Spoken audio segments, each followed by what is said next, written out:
আসসালামু আলাইকুম বন্ধুরা, আপনারা কেমন আছেন? আমি আল্লাহ তাআলার মেহেরবানিতে ভালো আছি। আমি মোহাম্মদ জাকির হোসেন খন্দকার স্পেস ব্লগ থেকে আপনাদের জন্য আরও অনেক দিন পর একটা নতুন ভিডিও নিয়ে হাজির হয়েছি। আমরা সবাই চাই আমাদের ভালোবাসার পাখিগুলো এরকম সুস্থ সবল থাক এবং আমাদের খামারে বেশি বেশি ডিম বাচ্চা করুক। তো আমরা অনেকেই মনে করি যে পাখিদেরকে বাজার থেকে কিনে আনলে অথবা খামার থেকে কিনে এনে এরকম বড় খাঁচার মধ্যে দিয়ে এরপর হয়তো এরকম দানাদার খাবার এবং পানি দিলে, এরকম হাঁড়ি লাগাই দিলে বা বক্স লাগাই দিলেই হয়তো আমাদের বাচ্চা এরকম পাখিগুলো ভালোভাবে ডিম বাচ্চা করবে এবং সবসময় সুস্থ সবল থাকবে। তা আসলে এটা একটা ভুল ধারণা। হ্যাঁ, পাখিকে শুধু সিড মিক্স বা দানাদার খাবার দিলে আর পানি দিলে, বড় খাঁচা দিলেই পাখি এরকম সুস্থ সবল থাকে না। অনেক ধরনের প্রতিকূল অবস্থার মধ্যে পড়তে হয় পাখি ব্রিডিং করাইতে গেলে। যারা পরিপক্ক পাখাল, যারা পরিপক্ক একজন ব্রিডার, তারাই জানে যে কত কষ্টের পর, কত পরিশ্রমের পর, কত ধরনের উপাদান পাখিকে এরকম দেওয়ার পরে এরকম একটা ব্রিডে এরকম কিছু বাচ্চা এরকম একজন পাখালের হাতে উঠে। তো এটা যারা পাখি পালে নেই বা যারা পাখি এর কমার্শিয়ালভাবে ব্রিড করায় না, তারা কোনো দিনই জানতে পারবে না।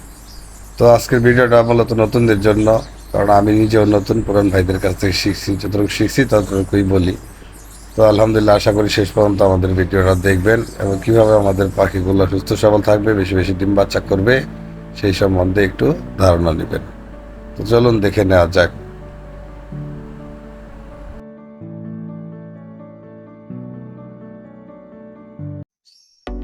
তো আলহামদুলিল্লাহ, ভিডিওর শুরুতেই আপনারা আমার হাতে একটা বক্স দেখতে পাইতেছেন। এই বক্সের ভিতরে বিভিন্ন ধরনের ন্যাচারাল হার্বস আছে, যেগুলো আমার পাখিকে এরকম সুস্থ সবল থাকতে এবং বেশি থেকে বেশি ডিম বাচ্চা করতে এরকম সহযোগিতা করে। তো আমার ভালোবাসার পাখিদের জন্য সামান্য একটু ভালো লাগা বলতে পারেন আপনারা। তো এই জিনিসগুলা যদি আপনাদের কাছে থাকে, তো আপনাদের পাখিও সুস্থ সবল থাকবে এবং বেশি বেশি ডিম বাচ্চা করবে। তো এই বক্সটা আনবক্সিংয়ের মাধ্যমেই আমরা আমাদের ভিডিওটা শুরু করতেছি। দেখেন, আলহামদুলিল্লাহ, আমাদের বক্সের ভিতরে যেই ন্যাচারাল হার্বসগুলো আমরা এরকম অর্ডার করছিলাম, ওগুলোর মধ্যে কি কি উপাদান আছে। তো আমরা ভিডিওর মধ্যে বলে দিব কোন উপাদানটা আসলে কি কাজে আসে, কোন জিনিসটা কোন দরকারে এরকম ব্যবহার করতে হয় এবং কীভাবে ব্যবহার করতে হয়, কতটুকু ব্যবহার করতে হয়, সব কিছু বিস্তারিত ভিডিওর মধ্যে পেয়ে যাবেন।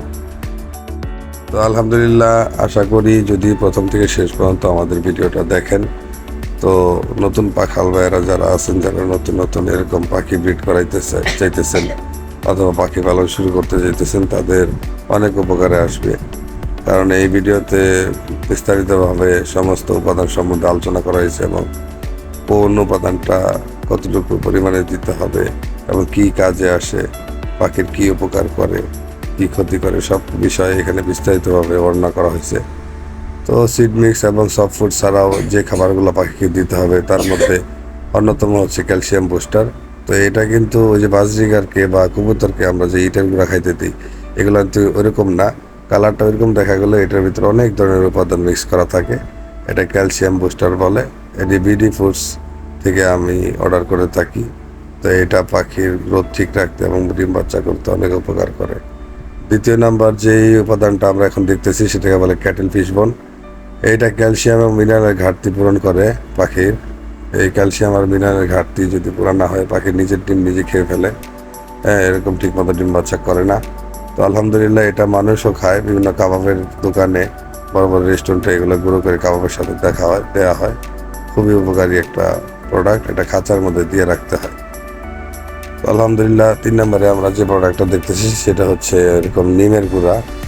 তো নিমের গুঁড়া উপকারিতা সম্বন্ধে আর নতুন করে বলার কিছু নাই, আমরা সবাই জানি এটার উপকারিতা। তো পাখিদের ক্ষেত্রেও এরকম নিমের গুঁড়া অনেক কার্যকরী। তো অল্প পরিমাণে সফট ফুডের সাথে মিলিয়ে দিতে হয়। সফট ফুডের সাথে অল্প পরিমাণে আমরা নিমের গুঁড়া মিলিয়ে দিব, তাহলে পাখির পেটের যত সমস্যা আছে দূর হয়ে যাবে। 4 নম্বর যেটা দেখতেছি সেটা হচ্ছে ডিমের খোসা। তো ডিমের খোসা আমি নিজেই এরকম সংগ্রহ করি বিভিন্ন হোটেল থেকে এবং ধুয়ে ভালো করে পরিষ্কার করে গুঁড়ো করে পাখি সফট ফুডের সাথে দিই, তাতে করে ওদের যে ডিম পারে ডিমের খোসাগুলো অনেক মোটা হয়, যার কারণে ডিম সহজে ভাঙে না। 5 নাম্বার যে প্রোডাক্টটা আমরা এখন দেখতে পাইতেছি সেটা হচ্ছে আপনার শুটকির গুঁড়া।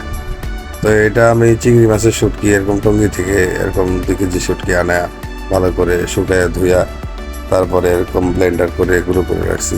এগুলো সফট ফুডের সাথে যখন আমরা মিলাই দিই তখন পাখি খুব আগ্রহ সহকারে খায়। অনেকে এরকম কমপ্লেন করে যে ভাই আমার পাখি তো সফট ফুড খায় না। আসলে সফট ফুড খাওয়ার মতো অনেক উপাদান আছে যেগুলো সফট ফুডের সাথে দিতে হয়, তাহলে ওরা খুব মজা করে আগ্রহ করে সফট ফুড খায়। আলহামদুলিল্লাহ, এবার আমরা যে প্রোডাক্টটা দেখতে পেয়েছি সেটা হচ্ছে মরিঙ্গা পাউডার বা সজনে পাতার গুঁড়া। তো এটা হচ্ছে সুপার ফুড বলা হয় পাখিদের জন্য, এটা সুপার ফুড।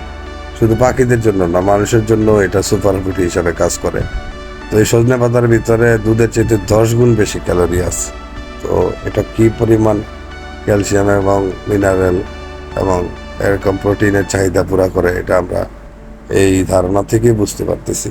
তো আলহামদুলিল্লাহ, এটাও স্বল্প পরিমাণে সফটের সাথে মিশিয়ে এরকম পাখিদেরকে খেতে দিতে হয়। আলহামদুলিল্লাহ, এখন যেটা দেখতেছেন সেটা হচ্ছে বিটল পোকার গুঁড়া। বিটল পোকা পাখিদের খুবই পছন্দের একটা খাবার। এটা সফট ফুডের সাথে সামান্য পরিমাণ দিতে হয়। আমরা জানি যে পাখি এরকম প্রকৃতির মধ্যে থাকে, যার কারণে তারা বিভিন্ন ধরনের পোকামাকড় খেয়ে অভ্যস্ত। তো তারা তাদের শরীরে যত ধরনের ভিটামিন, যত ধরনের মিনারেল, এগুলোর ঘাটতি পুরা করে তারা পোকামাকড় খেয়ে। এই জন্য এটাও আমরা অল্প পরিমাণে সফট ফুডের সাথে দেবো। এখন যে প্রোডাক্টটা আমরা দেখতেছি সেটা হচ্ছে গ্রিট। যত ধরনের দামি পাখি আছে, এক্সোটিক পাখি আছে, সেগুলোকে গ্রিট খাওয়াইতে হলে এই ধরনের গ্রিট খাওয়াইতে হয়। আমরা কখনোই পাখিদেরকে এরকম কবুতরের গ্রিট বা বাজরিগরের গ্রিট বা এরকম দামি পাখিদেরকে খেতে দিব না। এখন আমরা আলহামদুলিল্লাহ যে প্রোডাক্টটা দেখতে পেতেছি সেটা হচ্ছে সফট ফুড পাউডার। এটা আমরা যখন সফট ফুড বানাবো বাচ্চা হওয়ার পরে, অথবা পাখিদেরকে সপ্তাহে 2 দিন সফট ফুড দিতে হয়, সফট ফুড যখন দিব তখন এই পাউডারটা আমরা এরকম পরিমাণ মতো ইউজ করব। তো আলহামদুলিল্লাহ, আজকে এ পর্যন্তই। সামনে আরও নতুন নতুন ভিডিও নিয়ে ইনশাআল্লাহ আপনাদের সামনে হাজির হব। আমাদের ভিডিও থেকে যদি উপকৃত হয়ে থাকেন তো লাইক, কমেন্ট, শেয়ার করে আমাদের পাশে থাকবেন। আসসালামু আলাইকুম ওয়া রাহমাতুল্লাহি ওয়া বারাকাতুহু।